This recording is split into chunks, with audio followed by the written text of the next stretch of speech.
right. Hello. My name is John George, and I'm a front-end engineer on Bravo. This talk is about LaTeX and how you can get started using it. The most important thing you could take away from this is that LaTeX isn't that scary, and the next time that you're writing a document, I hope you'll consider using LaTeX for it. So a bit of history. LaTeX was created by Leslie Lamport, that's him on the left, in 1984 as a set of macros that he created when he was trying to write a book.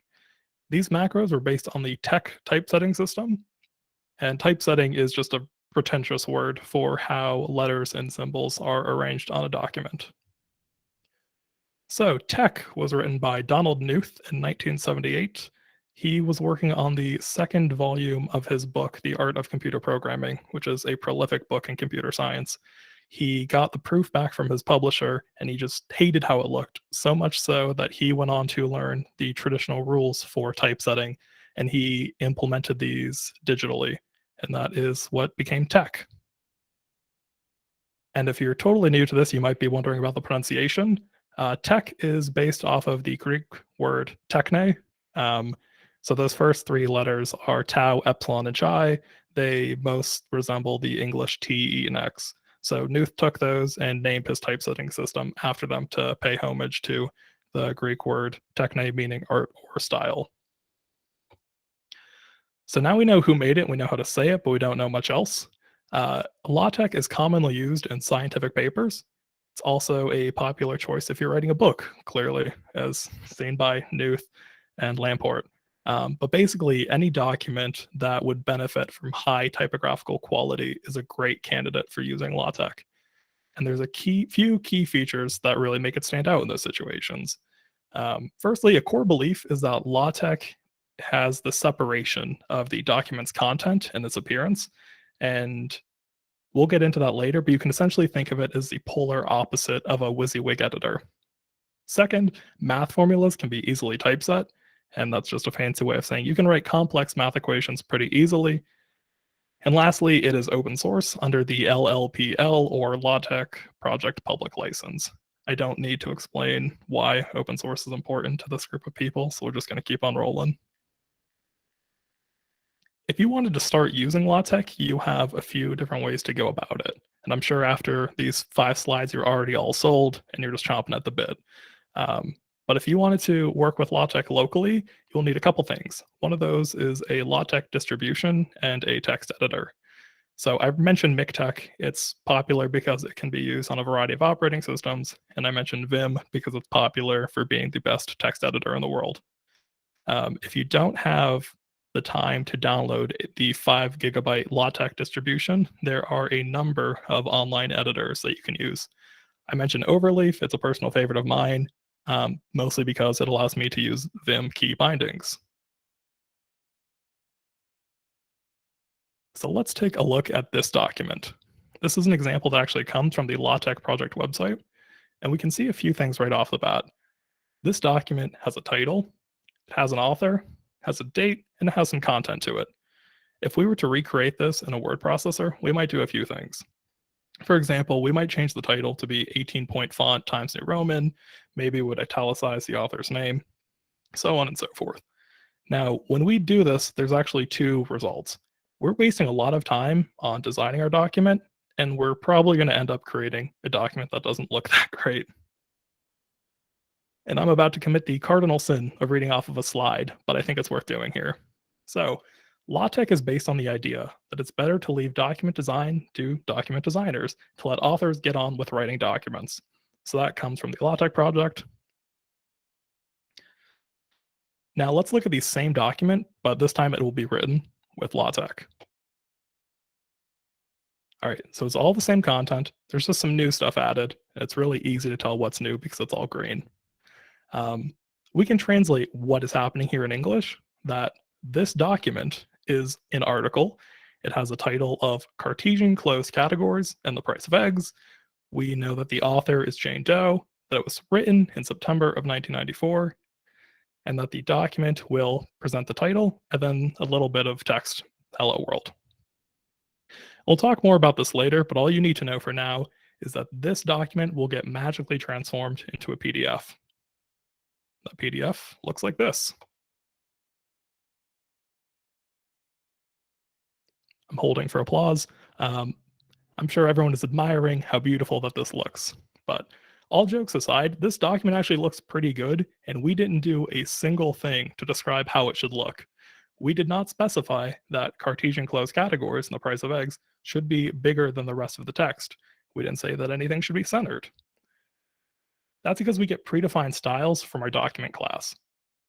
So we're going to go back to that example, this very first line that we specified, document class article. LaTeX document classes will come with some predefined styles out of the box. And there are 4 of these document classes. So this is the first one that we looked at, is article. The title and the content are all on the same page. There's also book, which will put the title on its own page, the content on its own page, and it'll put the page number in the top of that content page. The third is letter, where we omit the title entirely. We don't care about it, throw it away.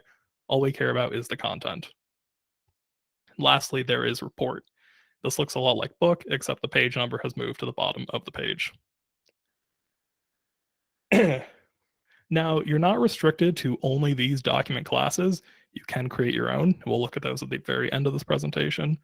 But another important thing to keep in mind is if you like a certain class, say you really like how article looks, you just want to change the margin, you are able to overwrite parts of that document class. So we're going to keep returning to my favorite example. What we see here are commands. That's what we added to this document. All commands will start with a backslash, and they will have the name of the command.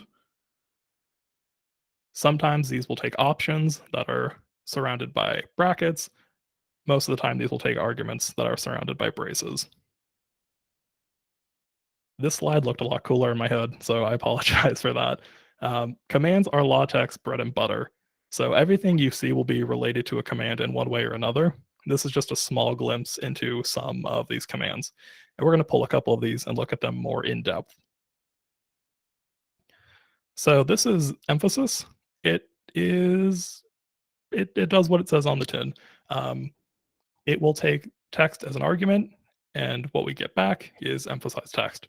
So on the top is what we would write in LaTeX, and on the bottom is what we would get once this document has been compiled.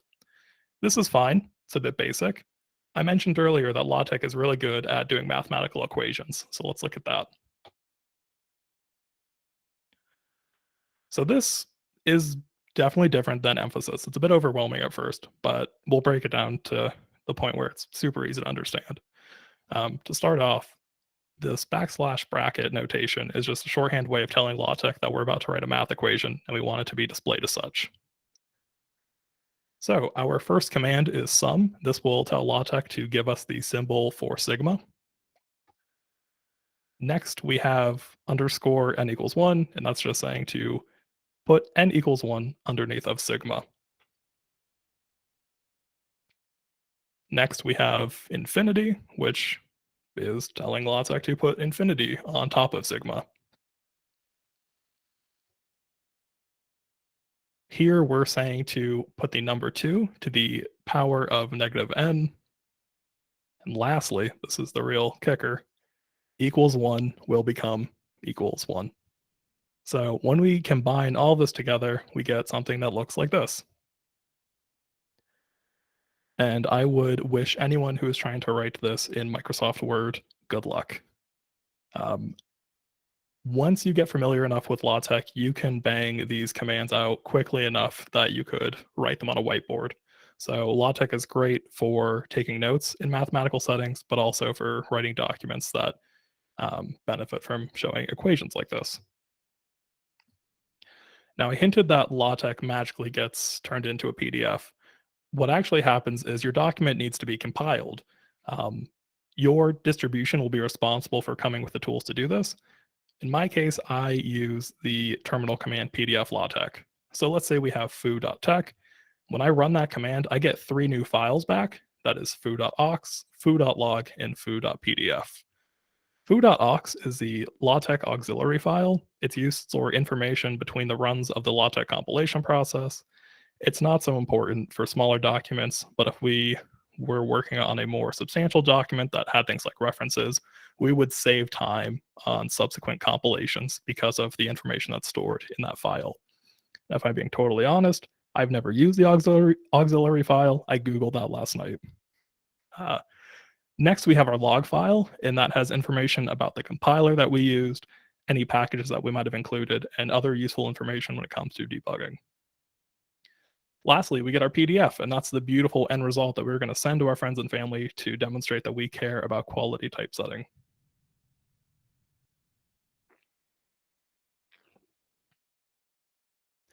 I mentioned in the log file that you will find information that's helpful when you are debugging, and that's something that you'll be doing a lot when you're writing LaTeX. A single error can cause your code to fail compilation. What I've included here is a screenshot from Overleaf. That's that online editor that I made reference to before. And I use this screenshot because their error messages are a bit more helpful. Some of the errors you get from the compiler aren't that great. I'm looking at you, overfull HBox. That joke is for 2 people, maybe. And there is so much more to LaTeX. I didn't even get to touch on packages, the different flavors of tech like Bibliotech, LuaTeX, PDF tech, what the difference is between a command and an element, how you could create a slideshow presentation in LaTeX, how you could create a diagram in LaTeX. There's so much that I would hesitate to call myself a beginner at using LaTeX. There's always something new to learn, and that's where a lot of the fun comes for me. And after all that, you might be thinking, that's interesting, but I'm not writing a scientific paper. I'm not authoring a book. I'm not sure what I could actually use this for. And I bet there's one document that we all have that would benefit from high quality typesetting, and that's your resume. Now, none of us will ever need to work on a resume again, and that's because we work a niche already. But maybe you're going to help a friend out or something. I think resumes are a great place to use LaTeX because it's the single most important document where the typographical quality matters. So we're going to jump to my actual resume. This is hosted on my website. This is johngeorgesample.com/resume. I think writing your resume in LaTeX comes with a few advantages compared to something like Word. First of all, it's easy to update.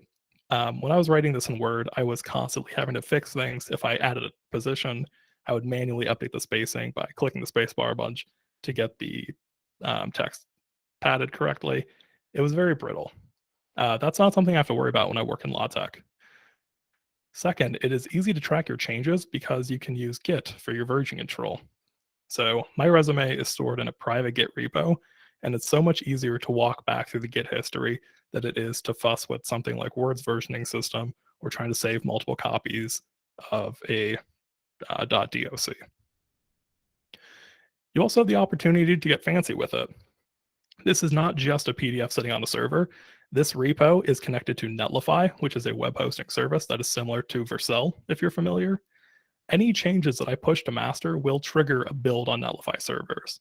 So if I want to change my resume, any change that I make will get picked up by the minimal LaTeX environment I have installed on the Netlify servers.